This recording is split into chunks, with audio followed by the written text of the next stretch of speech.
I'm Medical Health Officer here in Regina and also the Physician Co-Lead for the COVID-19 Immunization Strategy for the SHA. Before we begin this afternoon, I would like to express my condolences to the families of those who have passed away from COVID since the start of this pandemic. We know that this is particularly taking a heavy toll at the moment in our province. It continues to be a sad reminder that despite the hope created by the vaccine and the first dose we administered on December the 15th, 2020, that it is still so critically important that we also take all other precautions such as good hand hygiene, mask use, physical distancing, and keeping our social gatherings as small as possible. The high number of deaths from COVID in the last couple of months is having an emotional toll, not just on the families of those who became ill due to COVID or who unfortunately died, but also on our healthcare professionals. And it's so important that we take every opportunity to thank those healthcare professionals for what they do every day trying to save lives, whether it's the frontline healthcare providers in our hospitals or whether it's those that work in the community trying to contain the spread of COVID. However, I'm here today to talk about another bright spot in our COVID fight, and this is about getting the vaccine, hopefully in the very near future, that we can provide to our kids in this province 5 to 11 years of age. So I will start with my presentation, and please keep in mind at this point in time, the COVID vaccine for kids 5 to 11 is not approved by Health Canada yet, so the information available to you this afternoon is very limited still. Next slide, please.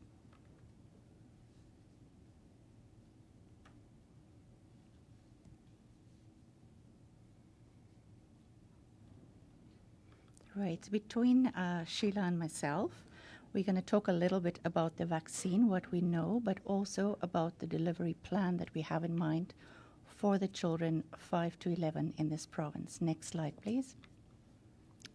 So once this vaccine is approved by Health Canada, our intent is to provide the vaccine to all kids who would like to receive it 5 to 11 in this province in a safe, supportive, and an efficient manner. Next slide, please. But I would like to remind all of you of the goals of our immunization strategy in general. First of all, it's to minimize illness and death in this province, particularly for those who are vulnerable, the old and those who have underlying condition. We also need to protect our healthcare system. As you know, it's quite stretched at the moment, and apart from COVID, there's many other conditions we also need to deal with as a healthcare institution. It's also to minimize the spread of COVID disease in our community. And all of this we want to do by immunizing as many people as possible, as quickly as possible, but also in the safest way possible. Next slide, please. So getting specifically to our children 5 to 11, just to give you a bit of background information before we talk about the vaccine. During the month of October up to this point, about 24% of new cases were among children under the age of 12, so those who are still ineligible to receive a vaccine. And when we look at transmission, where did it occur among kids from September the 1st to October the 14th, you can see that almost half of them occurred within a household environment and about 23% in educational institutions. Next slide, please. So we have very specific goals also for our pediatric program. The first one is the direct health benefits to the population 5 to 11 years old. Although children for the most part are at lower risk of getting seriously ill, they can still be hospitalized, they can still suffer from serious complication, and unfortunately, kids have died in Canada due to COVID disease, and especially those kids with underlying conditions such as chronic conditions of the respiratory system or the cardiovascular system. Getting kids immunized is also part of getting back to normal. It's so important for kids to be part of a social environment in the education system, being part of extracurricular activities. It's important for their emotional well-being, but also for their physical well-being. And this is part of why we should immunize these kids. But there's also an indirect benefit. Unimmunized individuals can act as a reservoir for the virus, and therefore transmission in our community can continue. So getting such a large group of kids immunized will definitely make an impact indirectly on the transmission of disease in our community. Next slide, please. As already said, this vaccine is not yet approved by Health Canada. So it's currently being studied by Health Canada after the Pfizer Biotech company submitted their trial information. What we do know about the vaccine so far is that no specific safety signals did come up in any of these trials. The expected side effects, such as injection site soreness, or fatigue, or headaches, or chills, they were very well tolerated by the kids in these trials and lasted about 1 to 2 days. Through the trials, they also identified that these kids had a very good, a robust immune response to the vaccine.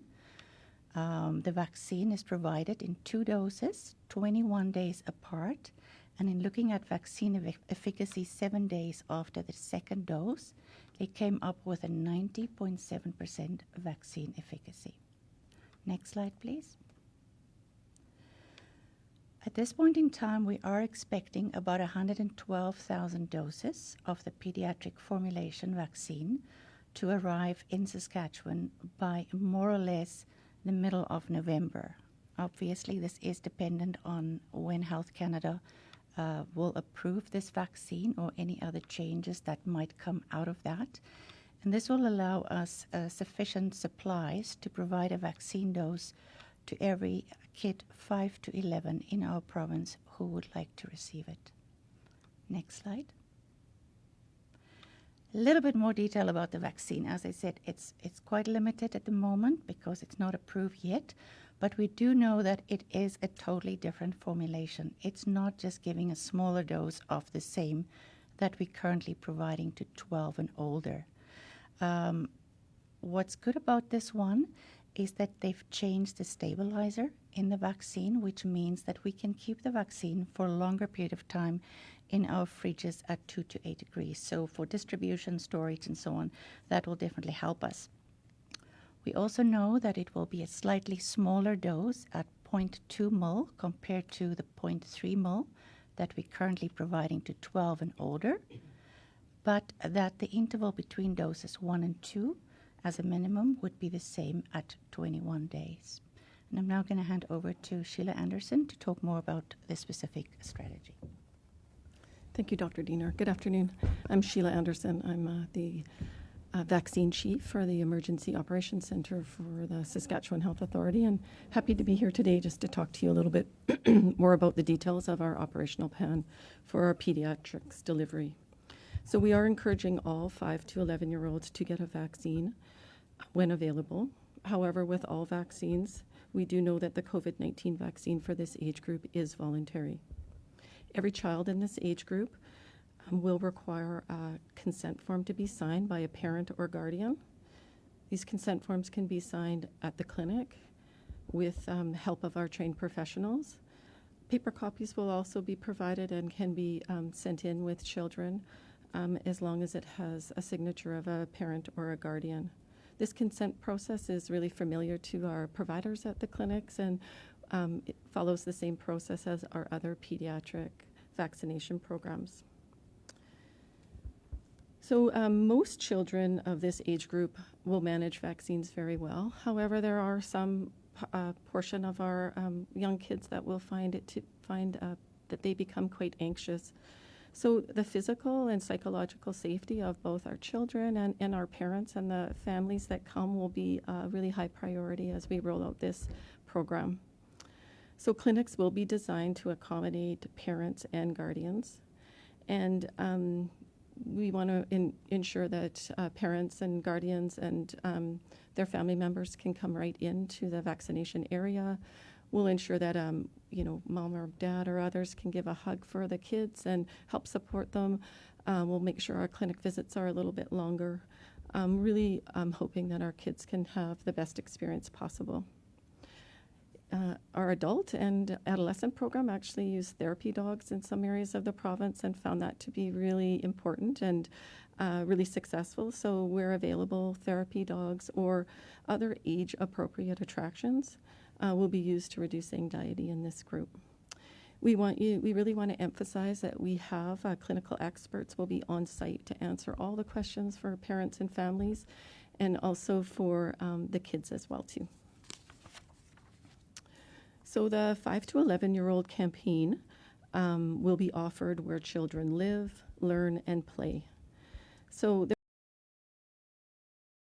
there will be approximately 190 clinics in more than 100 communities across the province that will be offering pediatric vaccines. These are locations that are familiar to most of the public, ones that we have already been providing our adult and adolescent vaccines at, and so that will be very convenient and a well-known place for people. We also are going to stand up some new locations specifically focused on this age group. Such as libraries, in learning centers, community centers, etc. We're going to offer both appointments and walk-in based vaccine clinics. Our teams right now are currently working with our school divisions to develop plans for family clinics, either during school hours or after hours in select schools across the province. We're also, SHA is also working with our trusted partners and community agencies, local leaders, health system partners, social services, and others, just to increase uptake in this population. So we want to remind the public that pharmacists can immunize children 5 years of age or older, and many offer pediatric vaccinations, the COVID-19 pediatric vaccination. So encouraging people to check with their local pharmacy and look at the COVID-19 Saskatchewan website for details once the vaccine's available within the province. Also, parents and guardians can access their child's immunization record through MySask Health Record.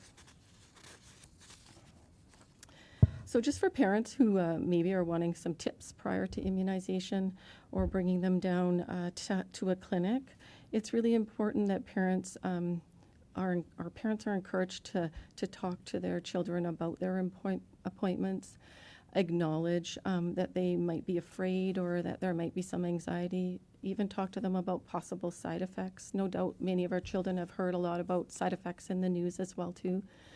Encourage kids to ask questions about their appointment and the vaccine in general. You may want to have a conversation with your children about where they want to be vaccinated, whether they want to do it at their local pharmacy, in one of the clinics they may have visited with older siblings or their parents, or perhaps at their local school if that's available. Some strategies for dealing with anxiety include deep breathing and helping to remain calm in the moment. Also distracting children through conversation, watching a video, singing a song together. And our professionals that are in the clinics are really skilled at this and will be helping support parents and guardians and families to do just this.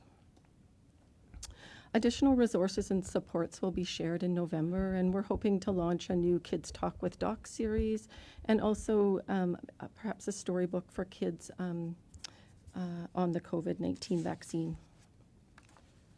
So we will be offering booked appointments, as I said. The SHA online system does not yet accept appointments for our 5 to 11-year-olds, but once we do have Health Canada approval, receive the vaccine in the province, appointment options will be communicated. So a full listing of our clinic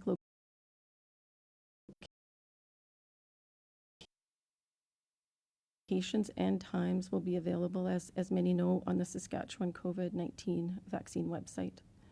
Residents can also call our SASVAX number. It's a toll-free line to book an appointment once the vaccine has arrived as well. So just a reminder, this is also influenza season. Both the influenza and COVID vaccines protect individuals from serious illness and hospitalization.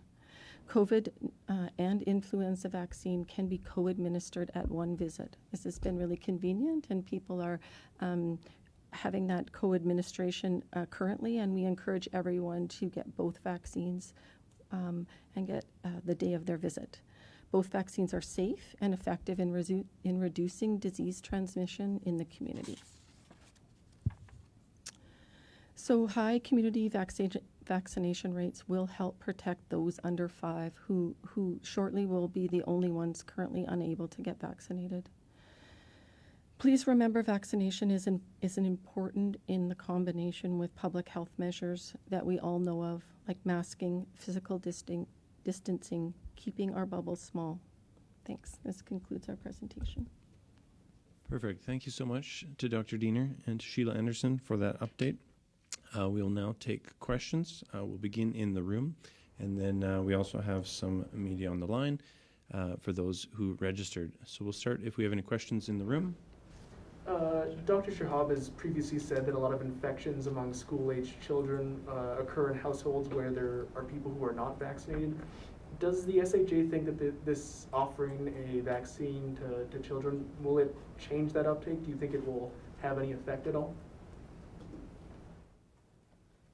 Well, we can always hope, right? Apart from the fact that we're now talking about kids' vaccine, I think it's still important to stress that we still have a large part of our population that's not vaccinated, including possibly parents of children that's now going to become eligible. We can only hope that if they believe that their children should be vaccinated, that they might rethink their own immunization status.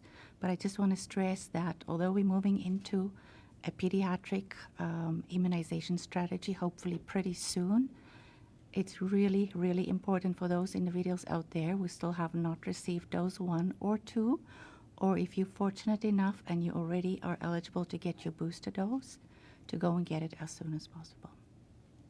We also have Dr. Shahab on the line, if Dr. Shahab wanted to add anything. Or Sheila, were you going to add? I was just going to add that at our vaccination clinics, we will be offering, along with child immunization or 5 to 11-year-olds, we'll also be offering parents to get vaccinated at the same time as well, too.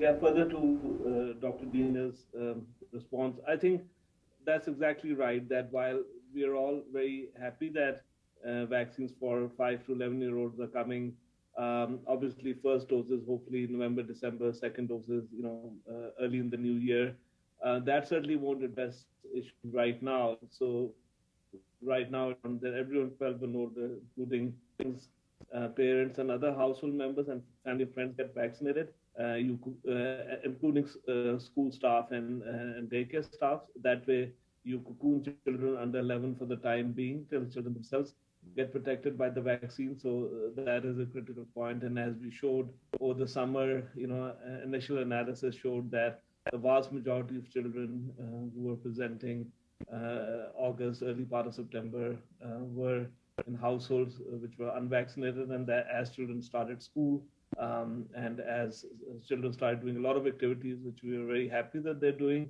we continue to see that around 43% of transmission is in schools. Is it 43% of transmission is in households, like Dr. Diener mentioned earlier. Only 17% is linked to a school transmission, and the rest of the transmission is in other situations in the community. So, small gatherings and so forth. So obviously, it's really important that household members and the population in general gets vaccinated, because that protects yourself and that protects everyone else around you. Thank you. Did you have a follow-up question? Yeah, to Dr. Shahab. Can I get you to respond, and I guess your opinion on the letter that went out that was signed by many of the medical health officers urging for more recommendations? Can I get you to respond to that?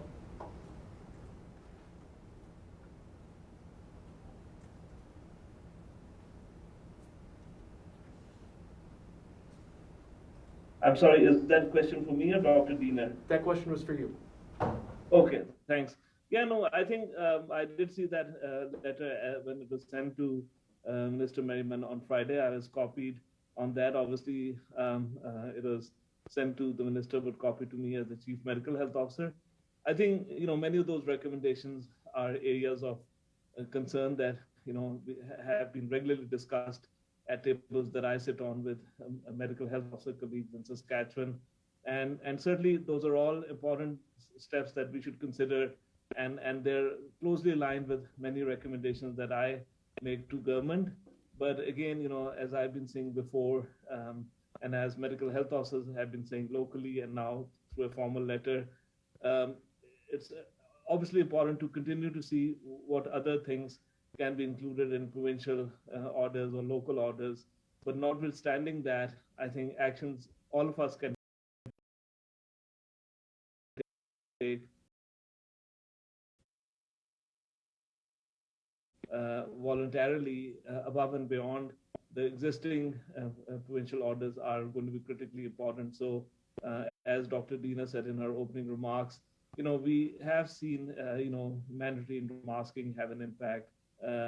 We have seen proof of vaccination make some of our public spaces safer. But that doesn't mean that we shouldn't use proof of vaccination in other venues that may not require it. And I've heard of many events that have happened and been at many events over the last couple of weeks, which was as small as possible, where there was an attempt to see or confirm that everyone is fully vaccinated. And that just makes that event safer for everyone. And similarly, other measures that relate to keeping our contacts smaller as much as possible, especially over the next 4 to 6 weeks. I think while it's reassuring our case numbers are coming down, testing numbers are also coming down. And while our test positivity is below 10% provincially, it's still fairly high. So we need to make sure that we stay the course, for the next several weeks, so that, our hospitalizations and ICU admissions come down significantly. It's important to note that hospitalizations come down much slowly than case numbers, and we have to give the healthcare system that time to recover, to restart, procedures that have been delayed. So in summary, I'll just say that, obviously I agree with many of those recommendations. They're not unfamiliar to me, and they're aligned with many of the recommendations that I regularly table to government. But I'll close by saying that irrespective of which recommendations finally get approved to be part of provincial order, it doesn't mean that all of us look at what are we doing, what can we do safer, and how can we in general reduce the number of contacts for the next 4 to 6 weeks. I think that is going to be critical. Thank you.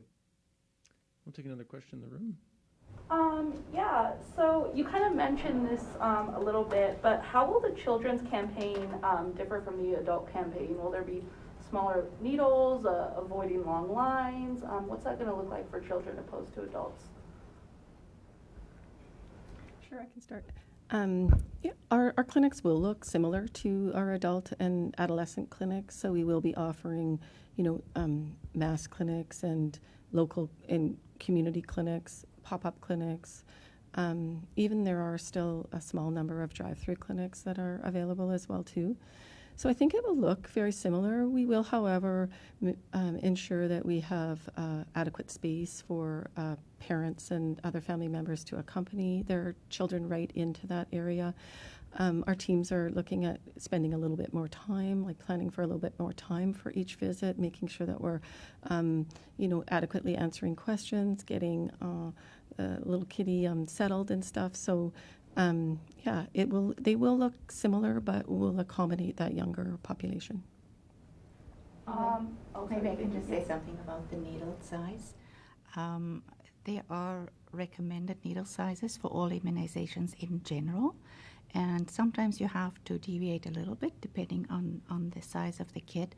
But we will be using more or less the same, what we've been using so far, but more likely of the 1-inch needles. But we'll just follow what we always do with kids of that age. And then, is it possible to end the COVID-19 pandemic without a child vaccination campaign? To Essentially, I'm just asking, like, how important is it to, right. Vaccinate children, and will we ever see an end to this pandemic if we don't vaccinate our children? So two things. We really want to protect them directly, as I mentioned, right? Because at the moment, they're very vulnerable, right? And so by providing the vaccine to them, although we say they're not the ones that really get that ill or end up in hospital, there are little kids that's really vulnerable. So for their own health, it's important to immunize kids. And I'm looking forward to the day when we can sit here and say we're going to immunize those under the age of 5, because there are trials that's looking at kids from 6 months to under 5 at the moment, right? But there's also that indirect benefit for all of us in the community, because unvaccinated people are at higher risk of contracting it, and as you know from other statistics, ending up in hospital, ICU, and passing away, unfortunately. But that higher risk for contracting it, meaning that there are reservoirs for the virus, and through that, the transmission can just continue within our community. And at this point in time, we're not sure how long natural immunity lasts. We believe at this point in time, likely 3 to 6 months, right? But we're not sure. So there is a possibility that you can contract it again and the whole circle starts over again. Thank you. Take our next question, Lisa. When you're doing this, you're going to be trying to counter anti-vaxxers, trying to convince them to get their kids vaccinated, but also people who maybe they got vaccinated themselves, but they're a little bit wary of their kids getting the shot. So what do you say to those parents who might be a bit hesitant? First of all, it's very important to know why they are hesitant, because if we know what concerns they might have, then we can specifically address those concerns, right? Because in general, parents just want the best for their kids. So even part of being concerned about getting a vaccine is because they want the best for the kid. And if we can relay the correct information or send them to the correct, appropriate, and websites that you can trust, we can hopefully convince them. But if there's any concerns from parents, as Sheila said, there will be people at the clinics that will try and address them right on the spot there. But we would like to make parents feel comfortable, that they're happy with the information that we parted with, and feel that this is a safe vaccine and this is the right thing to do for their kids. So as much as possible, if we know what to address, we would like to get to the bottom of that and address any specific concerns, because at the end of the day, they just want the best for the kids. Follow-up question, Lisa? Dr. Diener, you signed the letter to the Premier, or pardon me, the Health Minister regarding health measures. Just wondering why it is that you signed that, kind of what led to that, what you think should be done. Right. So yes, I did sign it together with the rest of the medical health officers in this province. We have very regular meetings where we discuss what is happening in this province in terms of cases, our ICU status, deaths, our vaccination rates, which unfortunately is not as high as we would like to see it. We also discuss what public health measures have done in the past in containing this in our province. And based on all of this, we came up with a set of recommendations that we proposed back in August already that we felt can make a difference to the situation in Saskatchewan. Some of those recommendations were actually implemented in the meantime, maybe not immediately, but did happen over time. However, there were still some outstanding recommendations that we felt can really make a huge difference to this fourth wave. As you know, our case numbers, our deaths, our ICU numbers compared to the rest of Canada is significantly high.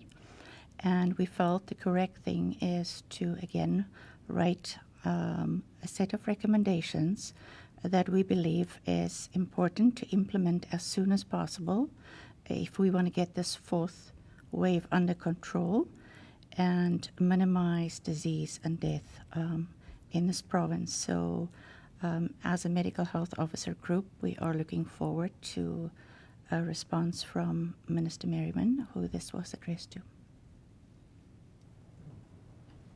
Yeah, this is also something you kind of touched on in your presentation. I'm just wondering if there is to be a school immunization program implemented for this age group, would it look similar to the one that was put in for the 12 to 18 delivery? And how feasible would that be, because it is a younger group with that parental anxiety, that child anxiety? Yeah, thanks for the question. So we are working with schools, as I said, to develop a plan, engaging the school divisions right across the province currently right now, just to see what is possible. Our school clinics will look different. We would want to have that parent or legal guardian support at the clinic. So for our 12 to 17-year-olds, some of those clinics were didn't require support of a family member. This is our pediatric clinics will look different in schools. They may be during school hours if we can have parents that can come then. We're looking for, I heard a team talk about possibly PD days where maybe some parents were off at home looking after their children and then able to come into the school for vaccinations. A lot of our schools had family clinics for the 12 to 17-year-olds where parents could come in and be vaccinated too. So we'd be looking for that, lots after hours. We also had clinics set up in communities where multiple schools fed into that particular clinic. So there's all sorts of, I guess, plans in place or in progress, I should say. And we're really learning what went well last time and kind of improving that, and then really wanting to have that support of a parent or a guardian. Thank you. Thanks. Did you have a follow-up question? No, that's good. Great. Thank you. And now we'll take questions on the phone. Do we have any reporters on the line? We have Taz Dalawal with Global Regina. Hi there, can you guys hear me? Yeah, go ahead, Taz. Yep. Just wondering if mid-November is the expected date for approval from Health Canada for this vaccine for kids. Dr. Diener? It's very difficult to say at this point in time. We hope that would be the latest for approval, because the expectation is that maybe by mid-November we can already receive the vaccine in the province. I believe Health Canada likely had a rolling submission, because that's what they had for the adult vaccines, which means that the company didn't keep the whole stack of trial documents till the end and then submit it all at once. They actually submit it as they get the information back. So that gives Health Canada the opportunity to review the information as it comes in, and then hopefully the approval in the end will happen a little bit faster. You have a follow-up question, Taz? As a follow-up question, when it comes to kids receiving their vaccine, is it going to be staggered, or anyone from 5 to 11 can get it when they just book their appointment? Yeah, thanks for the question. So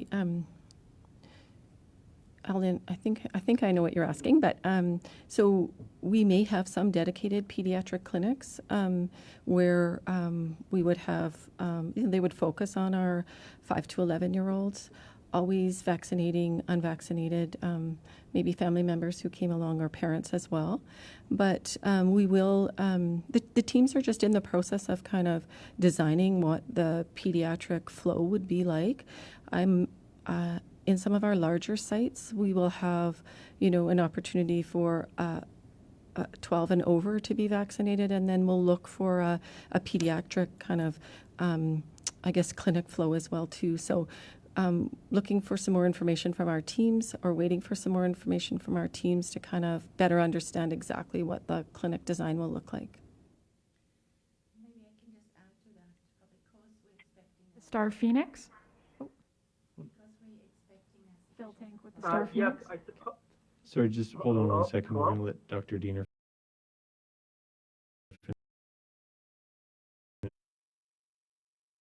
finish her response. Because we expect a sufficient supply of vaccine, we're not planning on any sequencing. So you are correct at this point in time. 5 to 11 will be able to receive it, let's say, all at the same time. Obviously, if there is a concern about supply, it will go back to the clinical expert committee, who will then look at sequencing if that is necessary. And now we'll go to Phil Tank.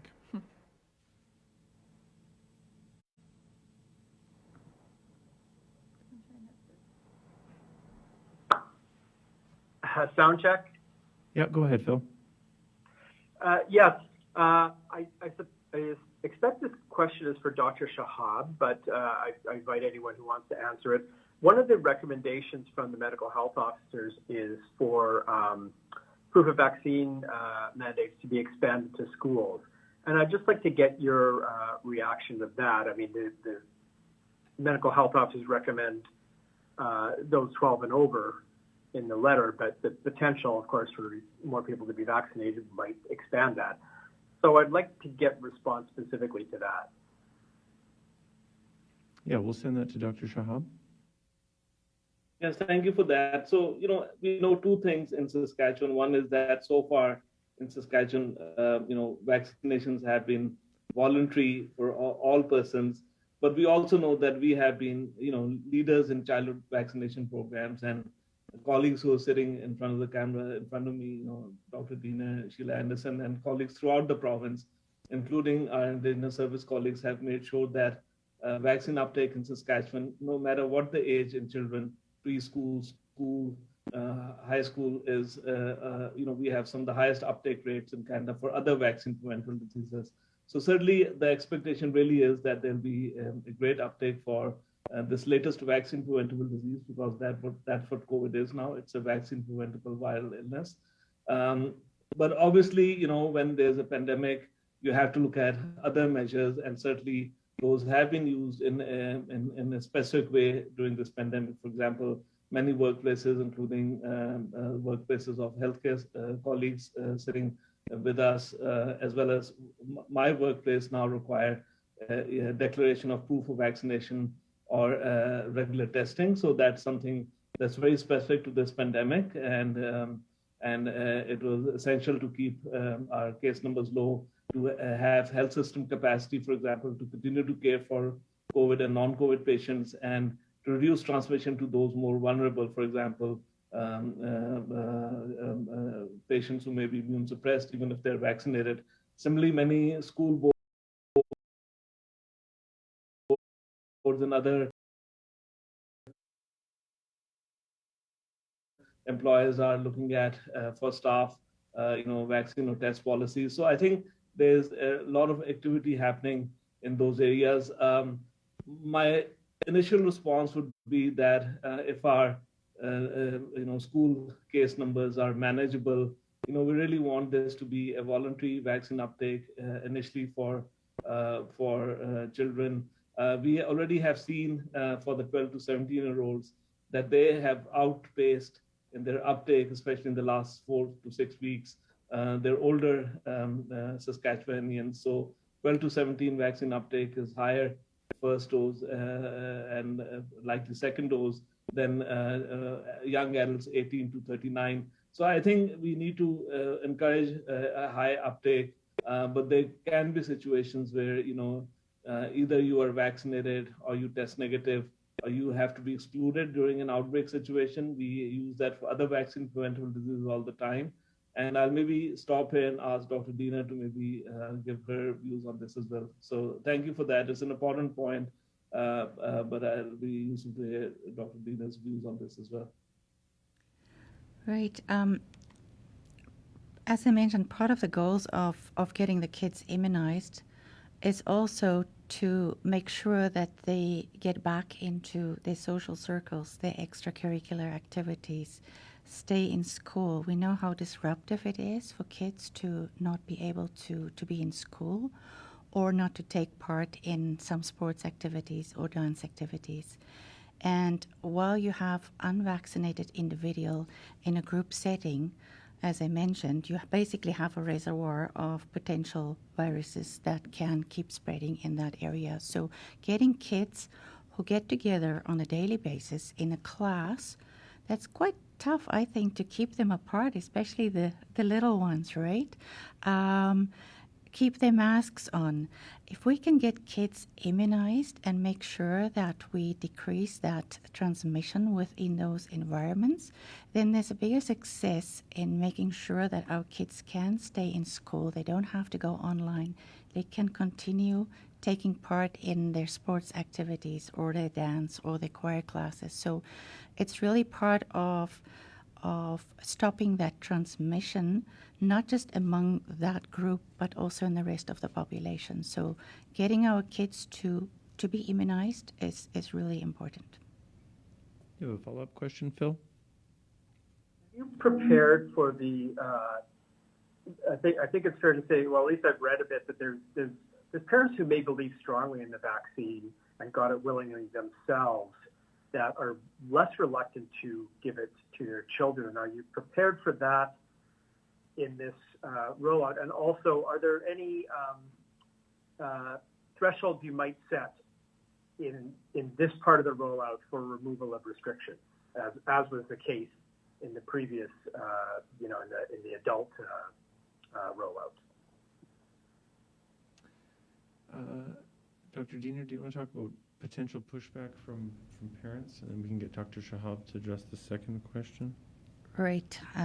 Yeah. So in terms of pushback, and I want to reiterate again, for the most part, I mean, if I understand your question correctly, parents might have accepted it for themselves, but maybe they're not so eager for their kids.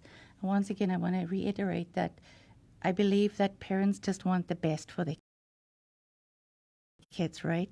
No parent will say, I will take it and I'm not going to get it for my kid. They just need a little bit of information, correct information, so that they can make that decision. They need to have the information that can convince them that this is the right thing to do for not only protecting their kid, but maybe the rest of their family that might be vulnerable and the rest of the community. So I truly believe a parent that might think that way just needs a bit more of a nudge from our side, because they have specific questions or concerns that we should be able to address and get that little one immunized. And Phil, can you repeat the second part of your question for Dr. Shahab? Sure. I mean, the initial vaccine rollout had thresholds for reopening or removal of restrictions attached to it. And, because of the number of cases we've seen in children under 12, do you think there should be any threshold set for the removal of restrictions with this part of the vaccine rollout? And apologies if I give a bit of a longer answer to this, but I think that's a really important comment. So beginning of summer, with experience with the original strain and the alpha variant, I think the initial threshold for reopening was 70%. And that was actually commonly accepted by modeling colleagues and by many provinces and the federal government as 70-75% one dose, you start reopening, and then 70 to 75% second dose.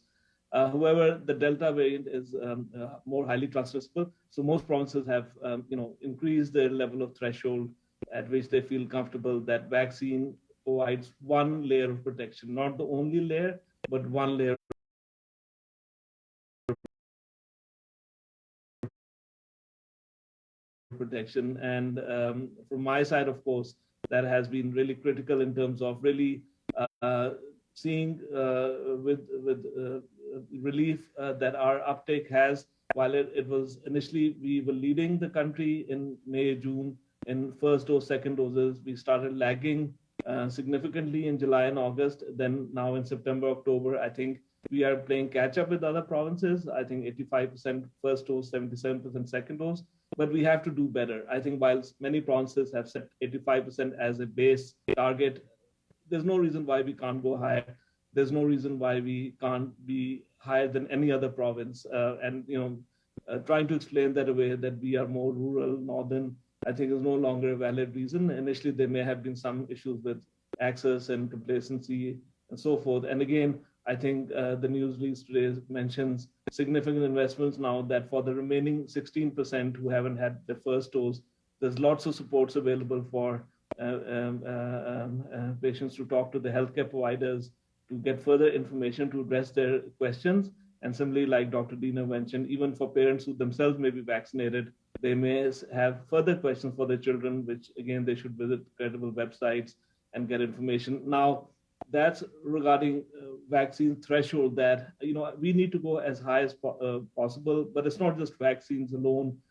We have to look at our transmission rates, and although they're coming down, we also have to look at our hospitalizations and ICU admission rates. And then, we know that our current proof of vaccination and mandatory mask orders have been extended till November 30th.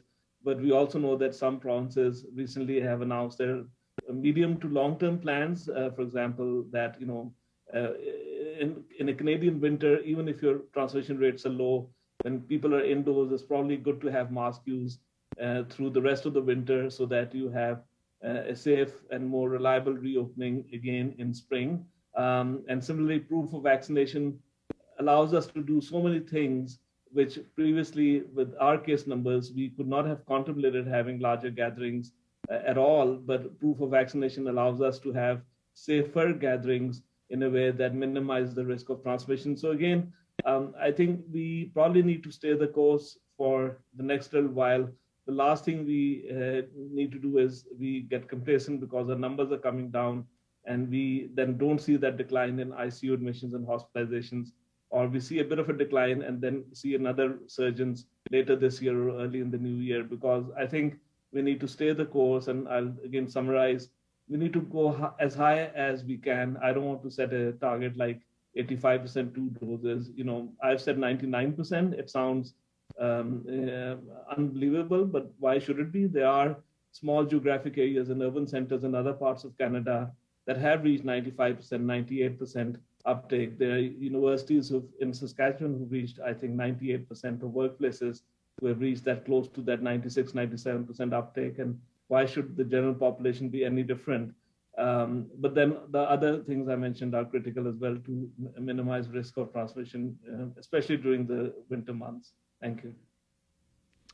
And we'll take our next question on the line. We have Allison Bamford with CTV Regina. Hey, can you hear me? Can you hear me? Yes, we can. Okay. So the last time, this is in regards to the letter from the medical health officers. The last time doctors wrote to the health minister, it took 3 weeks for the province to implement the mask mandate and proof of vaccination requirements. And now the premier has since said those should have probably been introduced 2 weeks sooner. So this question is for Dr. Shahab.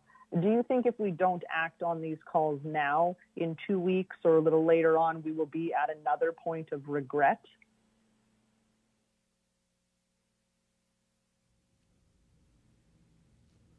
So I think obviously we have the recommendations from medical health officers. They are closely aligned to what recommendations I have tabled. Then we also have our modeling data where we need to track to the green, so that scenario number 5 showed that if we are extremely cautious for the next 4 weeks, but then continue to be cautious for the remainder of the winter, we can really start bringing our acute care and hospitalization rates down. Now, the modeling doesn't, the medical health officer letter lays out several things that can do that. The modeling doesn't specify which elements within its circuit breaker or slowdown measures would help.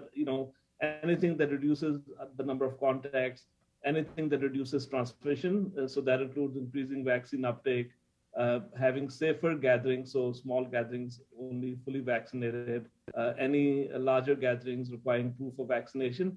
Those are all important. So again,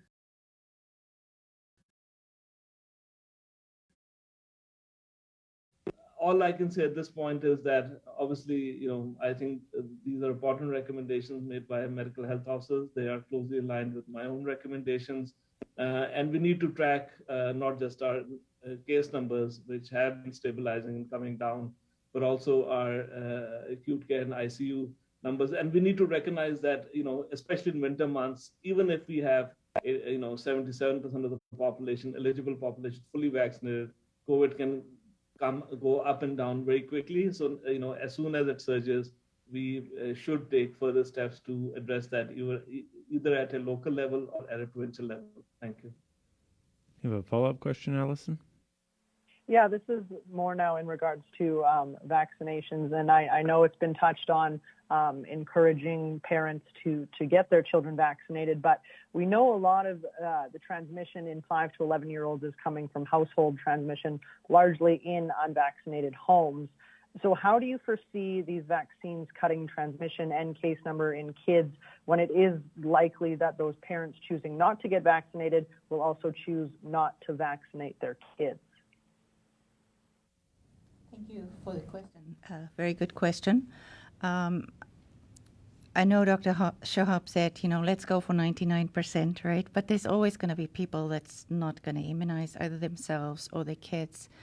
But at least if we look at the population 5 to 11 years, there might still be kids that's not going to be immunized, but I would like to say that I believe the majority of parents will have their kids immunized. And the less individuals we have that is still at risk because they're unvaccinated, the less the transmission will be either in the community or in that classroom. So there might still be households that's unimmunized or partially immunized because of parents or kids not being immunized. But through this program, we hope that we can get the majority of 5 to 11-year kids immunized, which will make a difference, at least in those educational sessions or settings where there's 20 or 25 of them in a classroom for an extended period of time, or where they mix with other kids from different classes when they are taking part in sport or other activities. So I do understand that the fact that there might still be kids that's unimmunized at the end of the day, but having the majority of them immunized in those settings will definitely make a difference to the transmission in either the education setting or in the community at large. Thanks, and we'll take our next question on the line. We have Taylor Rattray with CTV Regina. Hi there, can you hear me? Yeah, go ahead, Taylor. I'm just wondering, with Halloween this weekend, what advice do you have for families to have a safe Halloween? Right, I do believe, I'm going to start and see who else wants to jump in here. I do believe that a set of guidelines did actually come out under Dr. Corey Neudorf's name, who's the interim senior medical health officer for us in Saskatchewan. Obviously, we don't want to take the fun out of Halloween totally, right? But we want to do it in the safest way possible. And last year, this is not the first year we're going Halloween in with COVID in our communities. So just in terms of the kids, recommendations will be that kids don't go in groups with other kids that doesn't belong to the household, for example, that if there's a lot of kids coming up to a door, that they wait and give each other enough space to actually get to the door to collect the treats. If parents can incorporate their masks in a nice way to make it look as part of the costume, maybe it's going to be more acceptable for the kid to walk around with that mask the whole evening. For those of us that's going to be handing out the treats, it would be nice if we can just get, say, for example, more store-bought goodies, put it in a little Ziploc bag beforehand, and hand it out maybe with the tongue, with your own mask on, to do it in the safest way possible. But we don't want to take the fun out of it totally, right? We also need to keep in mind it's not only the little ones that like Halloween parties. Little ones might go trick-or-treating, but the older ones might have big Halloween parties at home. So please keep in mind for any of those that's planning on a Halloween party. I know it's a tough thing to ask, but we really would like vaccinated people to come together as much as possible, not unvaccinated or partially vaccinated. If you're going to be together in a small area indoors, masking would really be the recommendation. And I know it's kind of cold outside, but if it is a good evening, try and have a bit of a party outside instead of indoors. I think you covered it. Taylor, do you have a follow-up question? Yeah, do you have any idea of a timeline when kids under 5 will be vaccinated? I know this is a bit preliminary, but any kind of idea? Again, only a guessing game, because we know that they are still in the process of conducting the trials for the 6 months to under 5s. I can only say, let's say hopefully that information can be available by the end of this year or early next year. Then it will still take time to go through the approval process. I honestly cannot see it starting before the end of this year, definitely into next year. And we'll take one more question on the line. We have Hafsa Arif with CTV Yorkton. Hi, can you hear me? Yeah, go ahead, Hafsa. My question is for Dr. Shahab. Last week you spoke about the increase in COVID cases in rural Saskatchewan and vaccine hesitancy in Yorkton and area. So a few doctors in Edmonton are expressing concerns that there will be a 5th wave if people in rural communities don't get vaccinated. So do you think that's something Saskatchewan should be concerned of? Yes, thank you very much for the question. So, we have seen that historically, for the last 20 months, we've seen that usually COVID comes in at different times in different parts of the province. And so, we saw last year outbreaks in the far northwest.